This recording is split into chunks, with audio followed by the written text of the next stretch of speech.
to AEW Unrestricted, the official podcast of All Elite Wrestling, presented by our good friends at Upper Deck.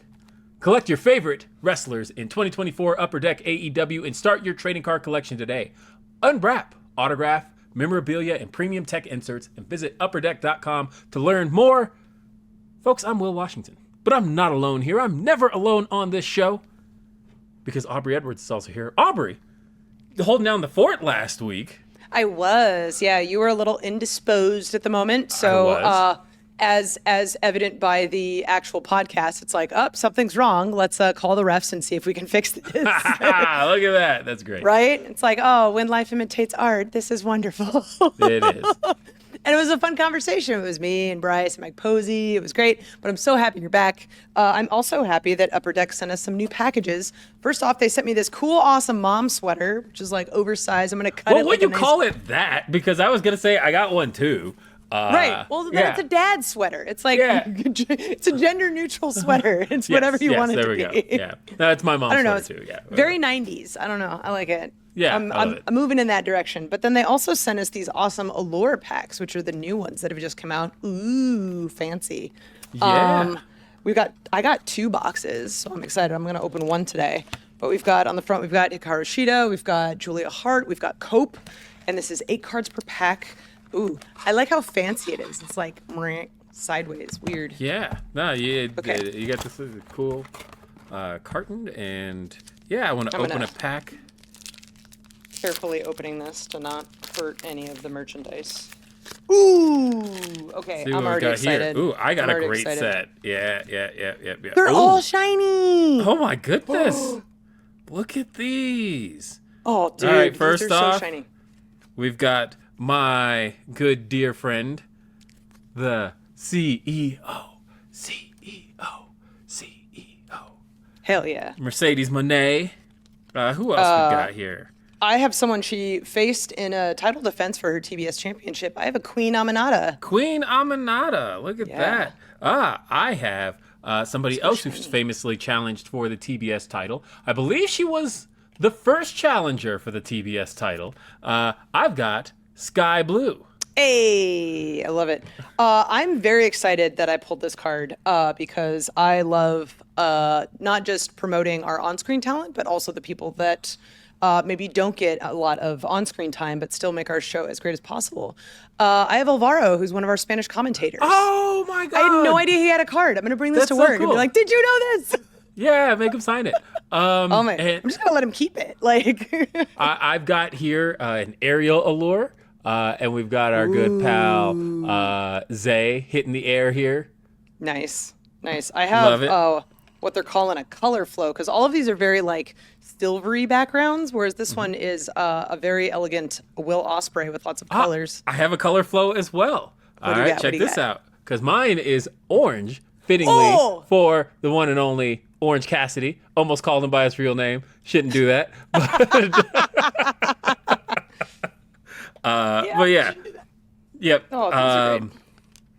Yes. His Shout full out name to Upper Deck. His full name of Orangington Cassidy. There you go. There you go. Good save, brother. But yeah, I love that Upper Deck keeps sending us all these cool things. Like, I had no idea trading cards were as cool as they were until they became our title sponsor.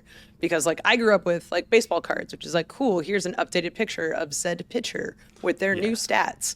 But these are like, it's like a coolness like action figures, right? Like, you can touch it, you can feel it, you can look at it. It's got cool shininess. There's the ones that we had last time, the Black Diamond ones that have like the 3D-ness to it. So it's pretty cool. Thank you, Upper Deck, for always sending us fun goodies. These have been phenomenal.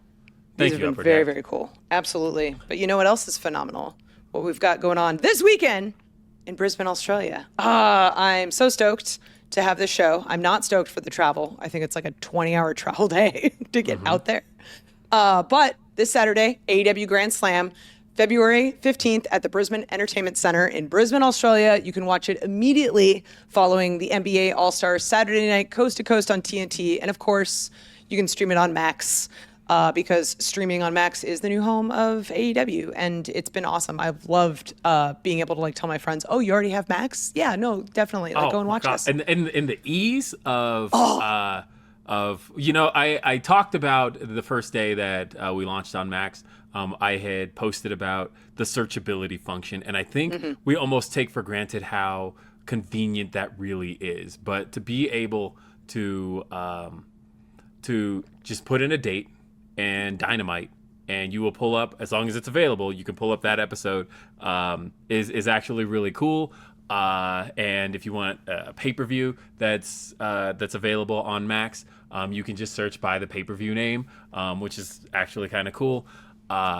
And it's, again, that's a functionality that I've always wanted when it comes to my wrestling. Yeah, and honestly, I love it. I love the convenience of it all. It's been great, and you can watch Grand Slam Australia on Max. And we can start by talking about our main event, which is the AEW Women's World Championship on the line. Mariah May defending the AEW Women's World title against Timeless Toni Storm. Okay, so this was already, I've talked about this before on this podcast. This was one of my favorite matches that I did last year, but also hands down one of the best matches at All In when Mariah May initially won the title from Timeless Toni Storm back at Wembley Stadium in London. And to see them kind of come back around, oh my God, last week, Toni Storm with her trashy weave falling out in the middle of the match. It's like she respects Mariah May so little she didn't even buy good hair. That was my favorite part of all of that. I mean, I will say when I saw her backstage, I did a double take because you and literally everybody else, dude. She walked past and I was just like, oh, there's Mariah there, and I went, no, that is absolutely not Mariah. And this is, you know what? The thing about Toni Storm is that when she steps into a role, you absolutely know that Toni Storm is going to take over that role. You want to talk about the greatest method actors of our time, you will put Timeless Toni Storm in that category because she takes over a role. The question is, can she take over the role of being AEW Women's World Champion for the 4th time? If she wins it, she sets the record. She becomes the first ever 4-time AEW Women's World Champion. I was going to ask, is that the record? But I guess it would be. That is the record. There's only 2 3-time champions, and it's Toni Storm and Hikaru Shida. And so Toni Storm has the opportunity here to become the first ever 4-time champion. But Mariah May has had a stronghold on that title since the aforementioned All In when she defeated Toni Storm. There's a lot on the line here besides the title. There's the pride of for Toni Storm. Mariah May was working under Toni Storm for so long. And we learned later on that she was biding her time, that she was gaining her trust, and she eventually betrayed Toni Storm. Toni Storm, of course, made her comeback a few weeks ago, and in the process of making her comeback, convinced the world that she had no idea who Timeless Toni Storm even was. And thought we had hit a little bit of a reset, but it turned out she pulled one over on the world. Literally everybody. Just as Mariah had. And now here we are going into the main event of Grand Slam Australia with the world title on the line. This is going to be, I think, thinking about what they were able to do at All In, knowing what they've got here now, I think Timeless Toni Storm and Mariah May are going to set the world on fire here, this time from the other side of the world. Right, exactly. Right, it'll be the middle of the night over where we are, but over there it'll be like, oh my God, oh man.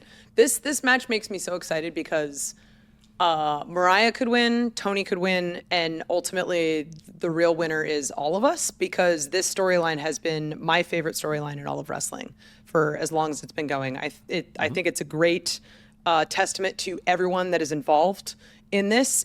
The growth from the wrestlers that we've seen, both from on-screen characters as well as in-ring technicians. It's everything about this has been excellent. And I love that these women are getting their due, their time in the spotlight, much that they have been because they've earned it. And I love that Toni gets to wrestle in front of her family in her hometown, which is also just like a fun little bonus. Yeah, no, this is going to be great. And I am so excited to see this side of Toni Storm in that it's been a very, very long time since she's been the challenger for the AEW Women's World Championship. She had that title for a very long time. Last time she was the challenger was Full Gear 2023. Wow. And now knowing that that it's Mariah May's back who is against the wall this time. But Mariah has come out on top every single time thus far, other than the Eliminator match against Anna Jay. But other than that, she continues to come out on top, and she knows when it's time to defend that title. She knows exactly how to do so, and she knows how to defeat Toni Storm. I'm getting like goosebumps just thinking about this match. I'm so excited. Oh, It's going to be great. Worth the flight. I'm so excited.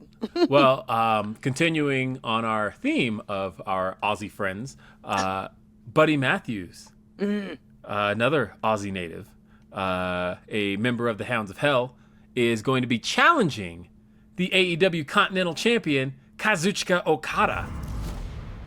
I'm super stoked about this match because I feel like Buddy Matthews is definitely one of those guys that has been underrated for a long time, even though he shouldn't be, because every time he's in the ring, it's breathtaking watching him do what he does. And I feel like seeing the Hounds of Hell kind of become this version of themselves that is, they're out for even more blood than they were previously. And we've seen Okada, who is... Having watched Okada in New Japan and then seeing Okada in AEW, it's like he's still the incredible wrestler that he always has been, but I love Okada with an attitude.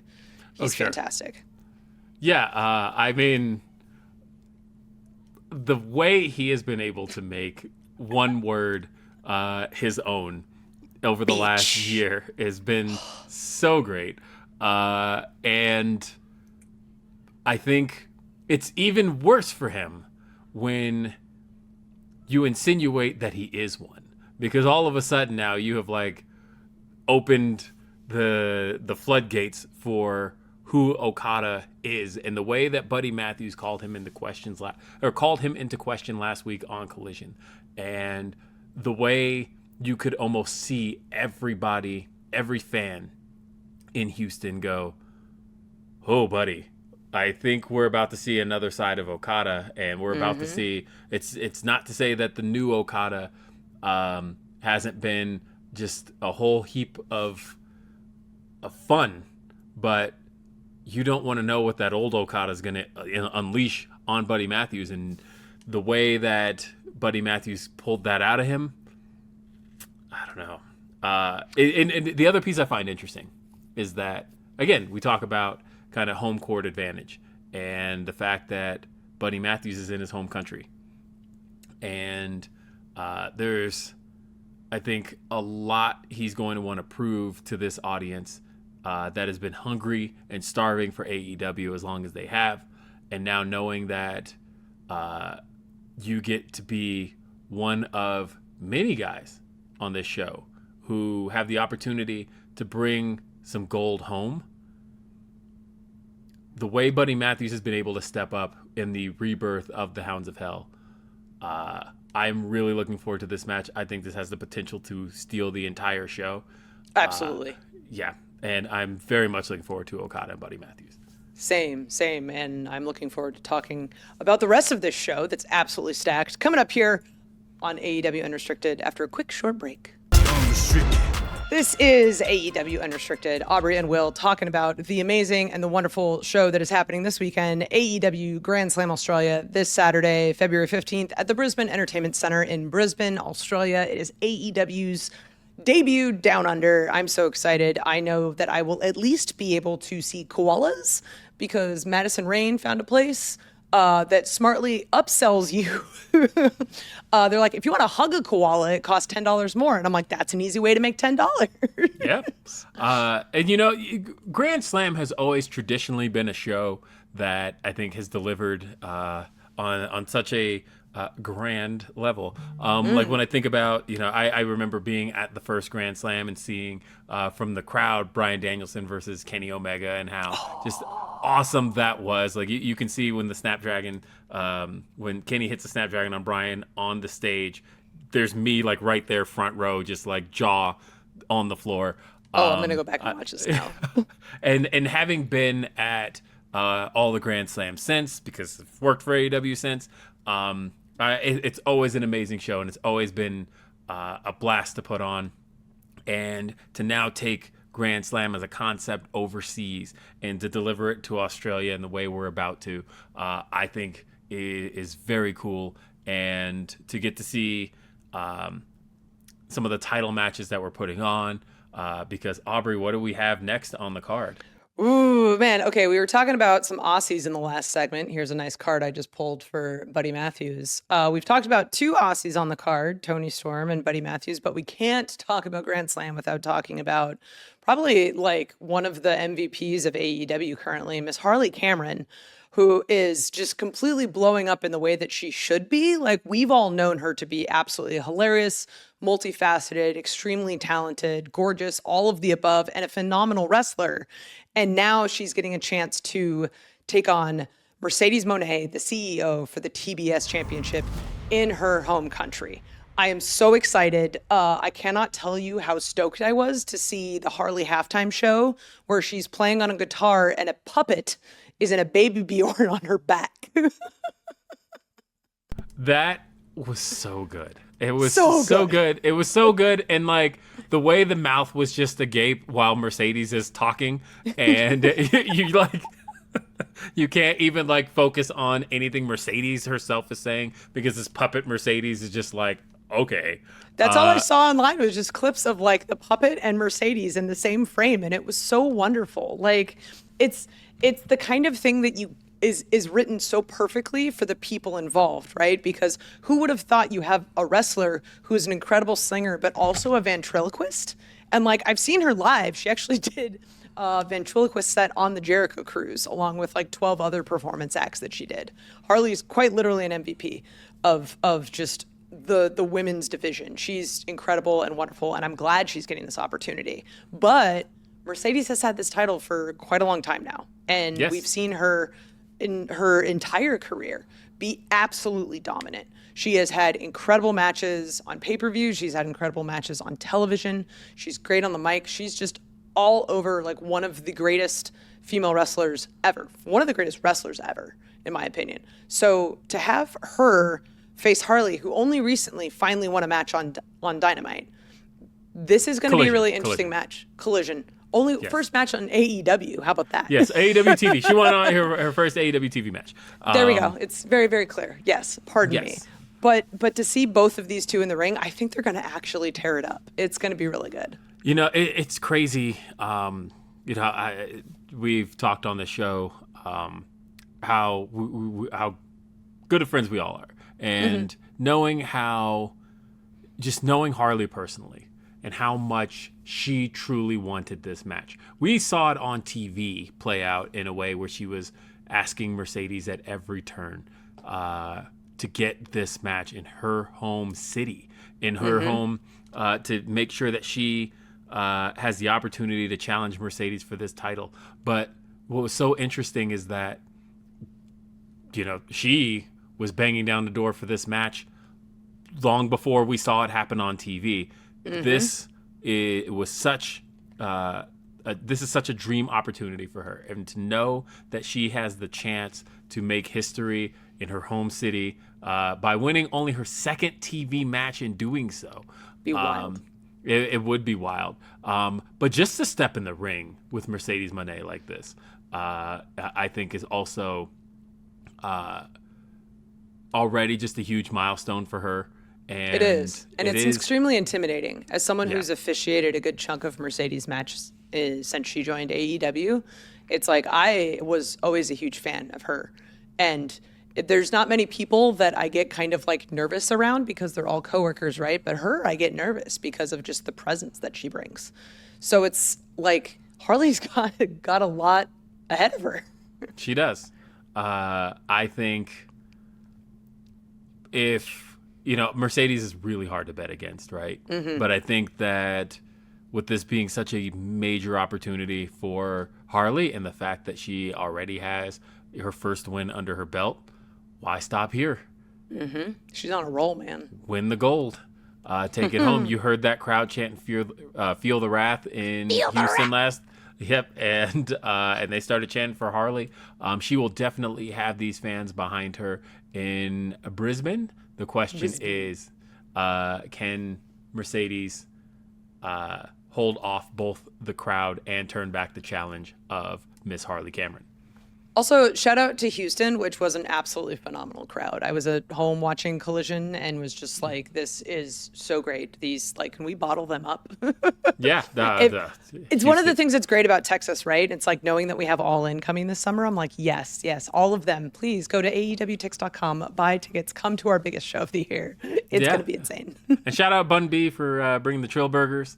I'm sure those were delicious. I don't pay attention to Ricochet's opinions. Yes, absolutely. Don't pay attention to anything old Trevor says there. But we then have this one is possibly going to be the hoot of the night.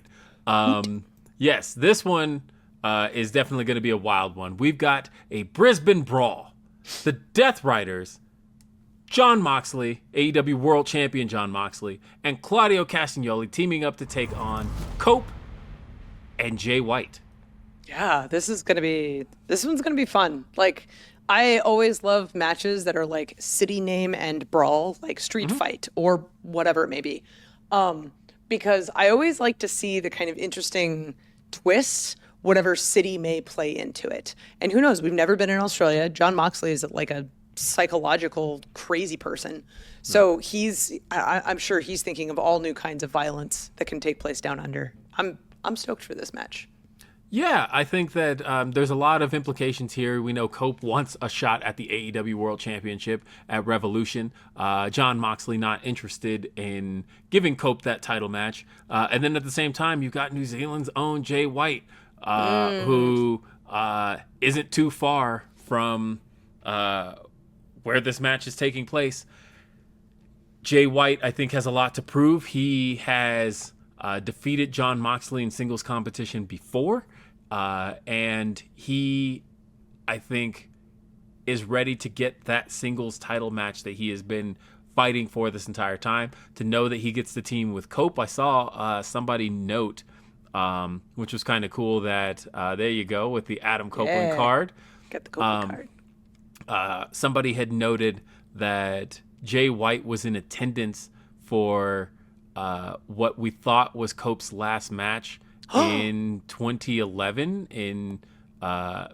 And so what was interesting there was that they put it side by side with a picture of Cope and Jay White shaking hands at Dynamite last week. And those were already two cool facts, that, Jay White was there. But then I pointed out, hey, both of these pictures, Jay White being at Cope's last match and them shaking hands, both in Atlanta. Whoa! Yeah. Really? So it's kind of come full circle for Jay White to get the team with Cope like this. I think is really cool, and to get to do it on this stage in Australia, I think is going to set the tone for who gets to step up next to challenge for the AEW World Championship. I think Jay White very much has a strong case to get to be the next challenger, but Cope has been banging at the door for it. I think both guys have the opportunity to pull a victory off here, but also, let's say the Death Riders do take the victory here. I don't think Cope and Jay White have a case for the title at that point. No, what happens? It's crazy. I think at that point, Jon Moxley's proven what he said, which is that this isn't worth his time. So I think that Cope and Jay White have a lot to prove here. This is going to be an exciting match. It's going to be an exciting time. And again, the level of star power here that we're putting on for Grand Slam Australia is just off the charts. Again, this show airs this Saturday, February 15th. It is the Brisbane Entertainment Center in Brisbane, Australia. You can watch it immediately following the NBA All-Star Saturday night, coast to coast on TNT. And of course, you'll be able to stream it on Max. And we have a lot more to talk about here on AEW Unrestricted. And we're going to do that right here after this break. Unrestricted. AEW Unrestricted. It's Aubrey and Will. We're talking about Grand Slam Australia this Saturday, February 15th at the Brisbane Entertainment Center in Brisbane, Australia. You can watch it immediately following NBA All-Star Saturday Night, coast to coast on TNT. And of course, stream it on Max, 10:30. Let's do this. I want to talk about this next match because It's a doozy. This is a doozy. This is a dream come true for so many reasons. But we are going to see the Don Callis families, Konosuke Takeshita and Kyle Fletcher. Kyle Fletcher, of course, another Australian native, taking on the dream team, the mega team, the all-star team of Will Ospreay and Kenny Omega. These are two men who we have talked about in the past as men who have torn each other to shreds. One of my favorite matches of 2023 saw these two kill each other we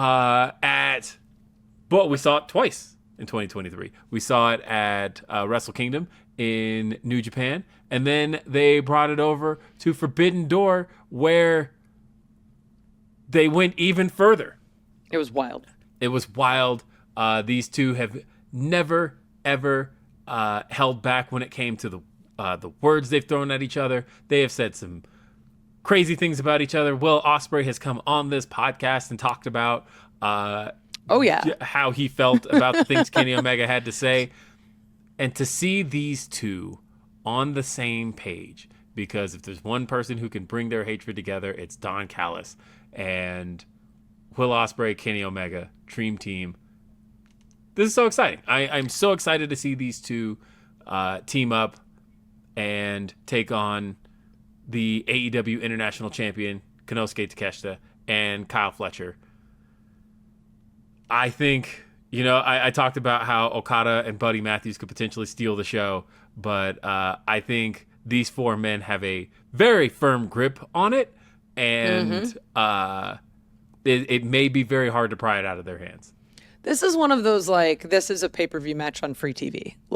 This is the kind of thing that we dream about as wrestling fans, and that when we get to be there in the building and see it and feel the emotion of the crowd, these are the kinds of matches that make wrestling as special as it is. Also, just side note, I love that Don Callis is the great unifier, that we all hate Don Callis. Absolutely. It never fails.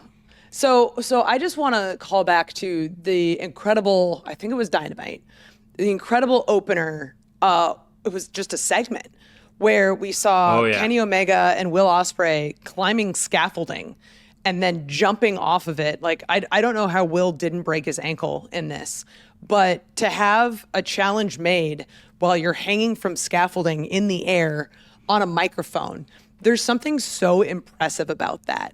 And if you weren't already impressed about these gentlemen, here's one more reason. We're going to just serve it on a silver platter for you. Look how badass these guys are. Love it. It was such a great opening. I think that was, I said it to Tony at the time, I thought that was an all-time great Dynamite opening segment.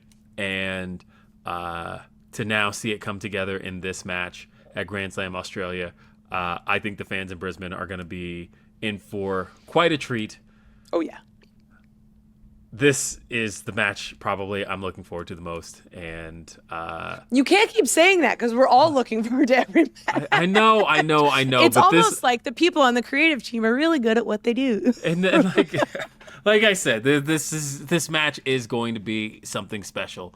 And I think it's going to be something everybody remembers. Like I said, Grand Slam has always been something we've delivered, but we've always delivered it to the States. And to get to take Grand Slam overseas and do Grand Slam Australia at this level, I think is going to be something very, very special. You do not want to miss this show. You want to be there. If you're in Australia, if you're in Brisbane, it's at the Brisbane Entertainment Center, AEWTix.com. But you can also watch it immediately following NBA All-Star Saturday Night, coast to coast on TNT. And please also watch it on Max, 10:30. Let's do this. Let's do it. Let's do it. I'm so excited. Oh, I'm stoked. We've got so many Aussie talent on this show. Aussie and Aussie adjacent. We mentioned Kyle Fletcher in that last match, but I don't think we've given him the credit that he deserves. And before we close out, I just want to shout out to Kyle Fletcher. The fact that we've seen him grow in the last year, and now we get to see him wrestle with some of people who are considered the greatest wrestlers of all time. And it's so hard for him to grow, by the way, because that is a tall man. Very tall already. And I've been on many a plane with Kyle Fletcher, and I've watched him have to duck his way through making his way onto any parts of the plane. Shove him neatly into seats where there are no leg room. What a guy. I hope he gets a little bit more leg room on this trip home, because he's going to need it, because there's going to be quite the action going on in this show. Definitely watch AEW Grand Slam Australia. It's going to be just a absolutely killer show. AEW Unrestricted is sponsored in part by Upper Deck. Woo! Collect your favorite wrestlers in the 2024 Upper Deck. I want to shout one out because what do you got? What do you got? I got Brandon Martinez. You got it. He literally texted me today and was like, "Oh man, if you see my card, grab it." Okay, I'm gonna have to get that from you. Oh, yes. That's so cool. He heard a rumor. He's like, "Hey, if you find my card, look at this. I'm just gonna send him a link. Tell him I'm just gonna send him a link to the podcast, which, by the way, you can watch on our YouTube channel. Just search AEW Unrestricted on YouTube. Hit the subscribe button so you don't miss anything. If you're not watching, you can definitely listen. New episodes every Thursday on all of your favorite podcast platforms: Apple, Spotify, you name it. We're probably on there. And are you an AEW insider? Get early access to ticket pre-sales, special merchandise offers, and more straight to your inbox. Sign up today at AEWTix.com. There was literally an email that came out this week to the insiders that have pre-sales to 4 different shows we have coming up. So it's definitely worth signing up, AEWTix.com. Don't forget, Dynamite's on TBS on Wednesdays at 8 p.m. and streaming on Max. And AEW Collision live every Saturday on TNT. ROH streams every Thursday on Honor Club. And I'm Aubrey Edwards. Shortly on my way to Australia. See you down under, mates. Thanks for listening.